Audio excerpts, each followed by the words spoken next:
Hi, I'm Ms. Rosalie, the IRC Youth Education Coordinator in New York City. Welcome to the IRC Youth Education 2020 Teaching Multilingual Learners module for IRC Youth Tutors. The objectives for this module have been written in the Tutors Will Be Able To, or TWBAT format. They are as follows. Tutors will be able to describe what a linguistically supportive approach is and why it is important for English language learners. Tutors will be able to identify key concepts and 7 foundational theories of linguistically supportive teaching.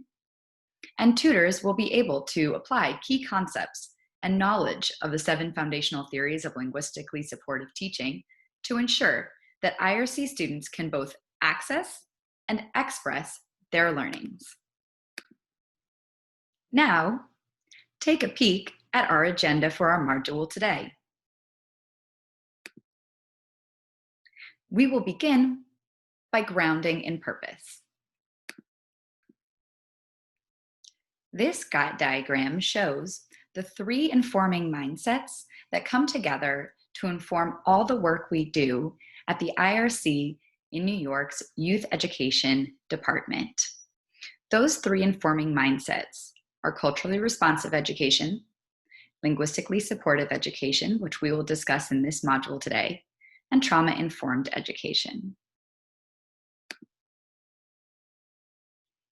As this quote reads, Tupac Shakur in 1999 referred to young people who emerge in defiance of socially toxic environments as the roses that grow from concrete.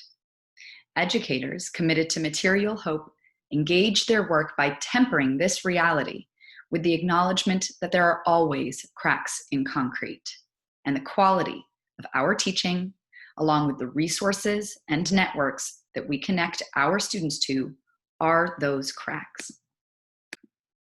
Next, we will define what is linguistically supportive teaching.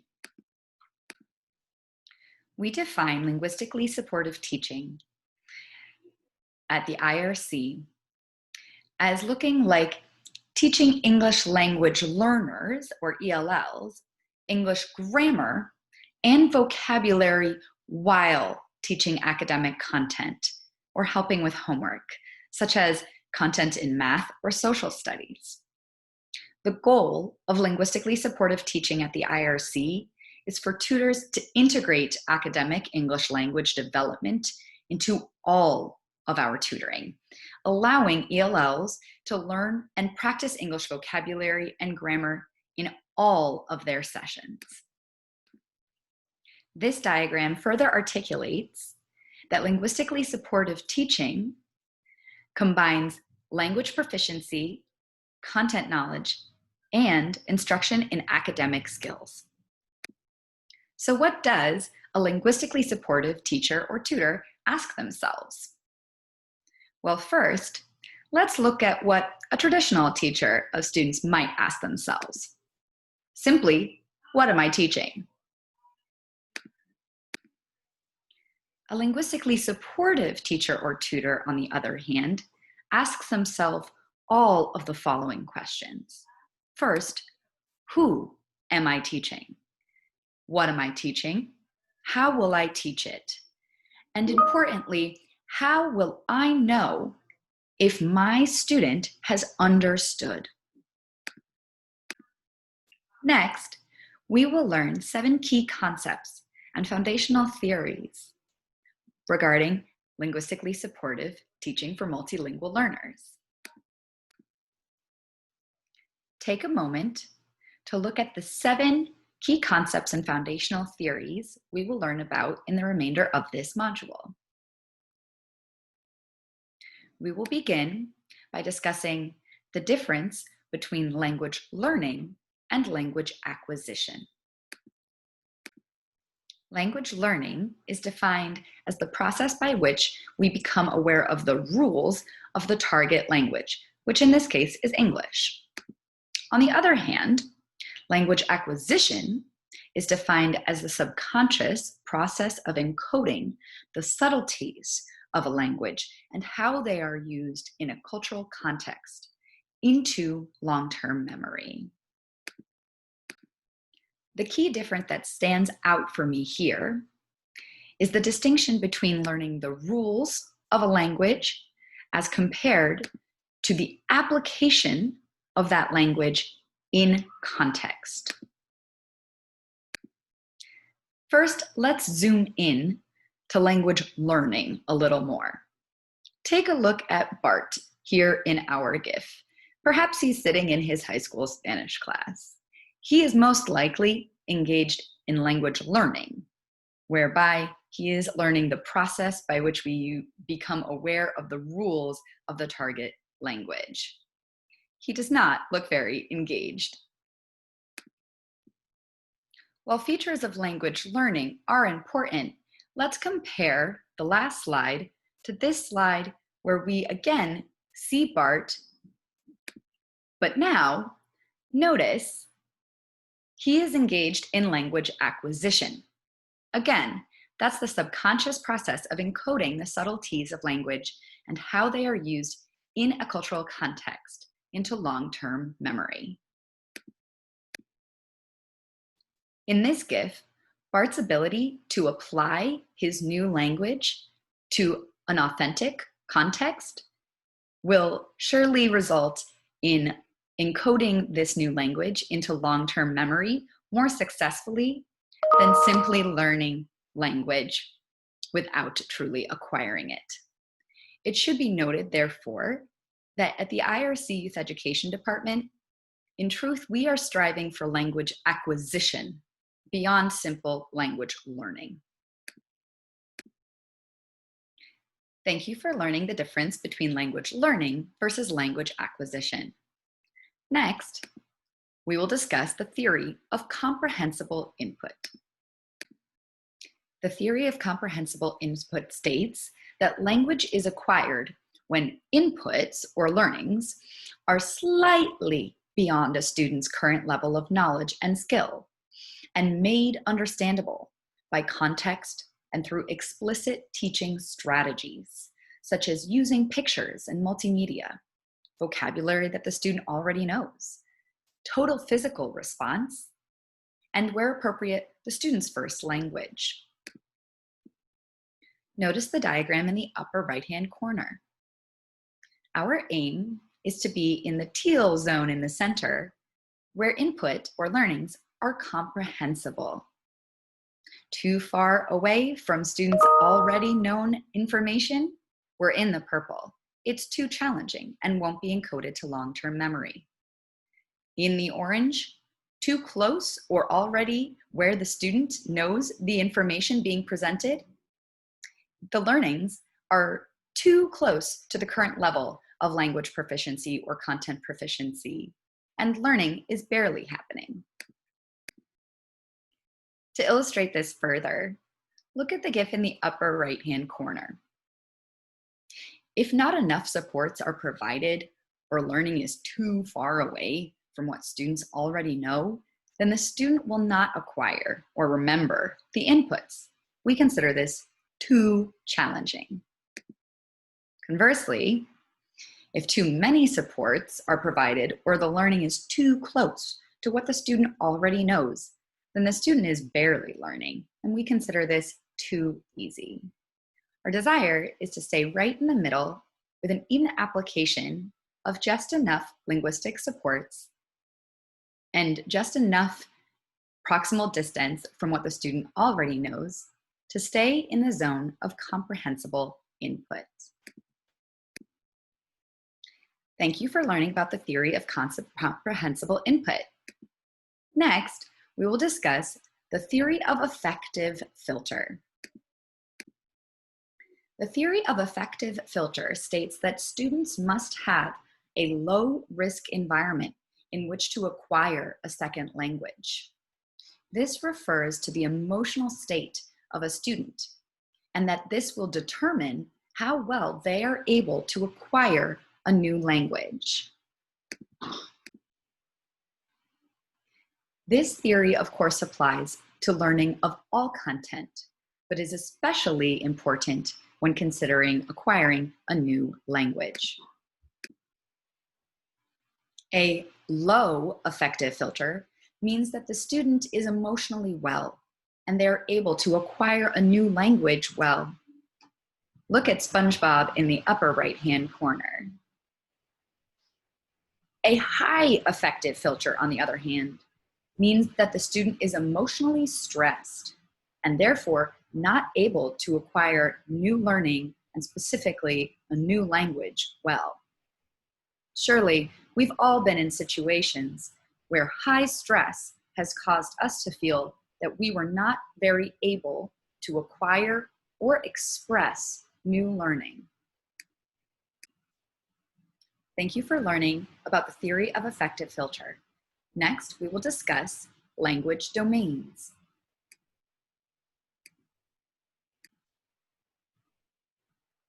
Language develops in 4 domains.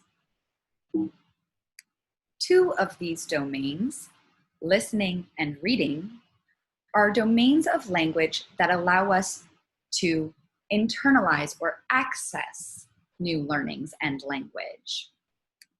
While 2 of these domains, namely speaking and writing, are what we consider expressive language domains.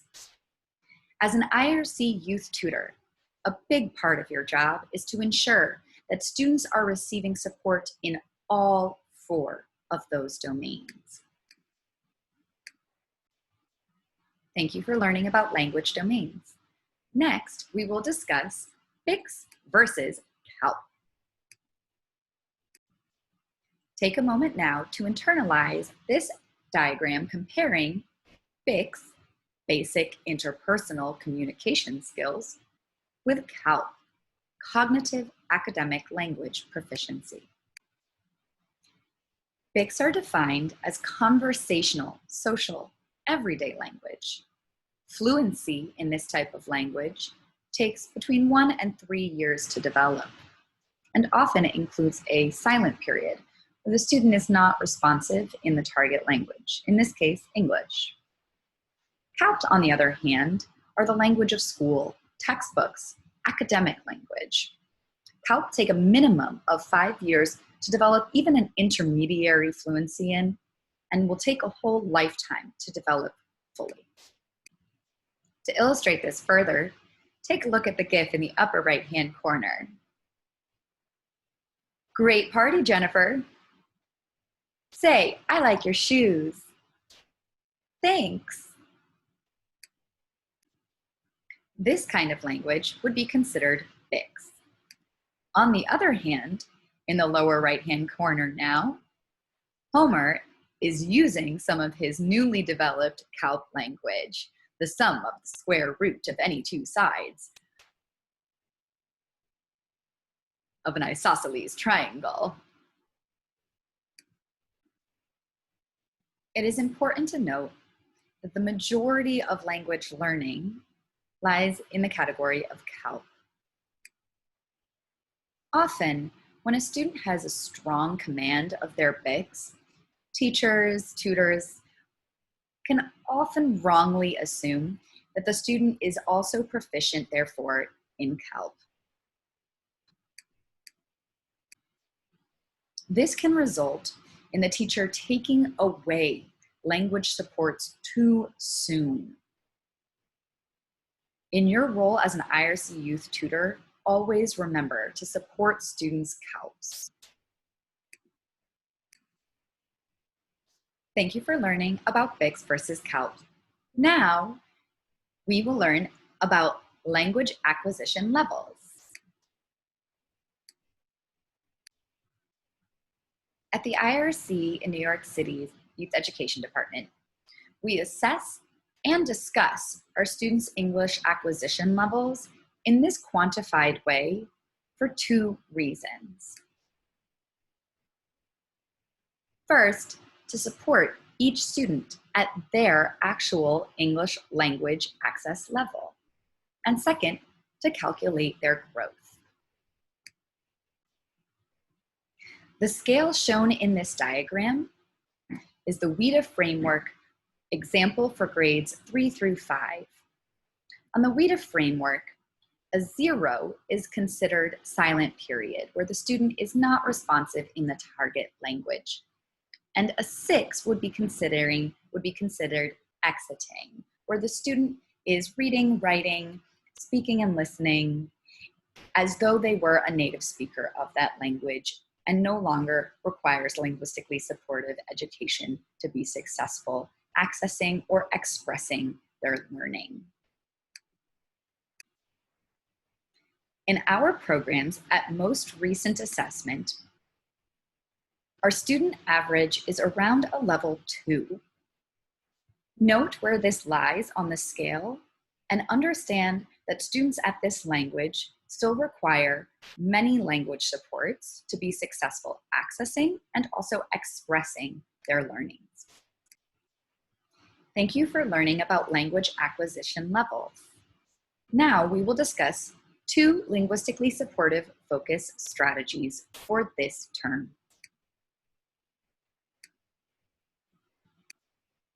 The first is called sentence stems, and the second is called total physical response, or TPR. To learn more about our focus strategy sentence stems, here are your directions. Pause this video module now, click the link in the module description to watch the full sentence stems tutorial. Then return to this video module and continue your learning. Welcome back. So sentence stems are a strategy for teaching the syntax or grammatical structure of a language. Sentence stems can be used verbally or written and are often best when used in conjunction of both methods. Sentence stems help students become comfortable speaking and writing incomplete sentences. And they also help them express complicated ideas using ever more complex sentence structures, especially more complex sentence structures than they might have been able to create on their own. For our second focal strategy, total physical response, note that this is a method of giving instructions, teaching language, and teaching content by pairing consistent physical movements to your vocalizations. TPR makes learning more accessible and also lowers affective filter for students. It should be noted that there are 2 types of TPR, instructional TPR and educational or content TPR. Here are your directions. Pause this video module now and click the link from the module description to watch the video called TPR tutorial. Then return to this video module and continue your learning. Welcome back, and thank you for learning about our 2 linguistically supportive focus strategies, sentence stems and total physical response.